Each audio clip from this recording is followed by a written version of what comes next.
Hi friends, ఇది వచ్చి ఈ పొనగంటి కూర. ఈ పొనగంటి కూర ఏంటంటే కంటికి చాలా మంచిది.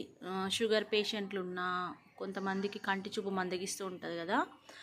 సో ఇది పొనగంటి కూర అంటే అర్థం ఏంటంటే పోయిన కన్ను మళ్ళీ వస్తుంది అన్నమాట. అందుకనే దాని పేరు పోయిన కన్ను కూర అని పొనగంటి కూరలాగా మారిపోయింది. దీన్ని మనం ఏంటంటే పప్పులో వేసుకోవచ్చు, పచ్చడి వేసుకోవచ్చు. రెగ్యులర్గా నేను పెంచుకుంటా ఈ చెట్టు. ఈ పైన పైన ఇలా ఇలా తెంపేస్తాను అనమాట. ఇలా ఇలా కొంచెం కాడలు ఉంచుతా.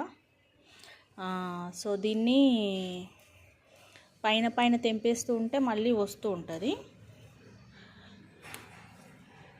ఇది ఉంది కదా, ఇలా దీన్ని కొంచెం మగ్గించి పచ్చిమిరపకాయలు, టొమాటోలు, కాస్త నువ్వులు, ధనియాలు, జీలకర్ర, ఎల్లిపాయలు లైట్గా ఇవి వేసి మామూలుగా అన్ని పచ్చళ్ళు చేసినట్టు చేసుకోవచ్చండి. సో ఏంటంటే చిన్నపిల్లలకైనా పెద్దవాళ్ళకైనా కూడా ఇది పోయిన కన్ను వచ్చే అంత ఎఫెక్ట్గా పనిచేస్తుంది కాబట్టి దీన్ని పొనగంటి కూర అంటారు.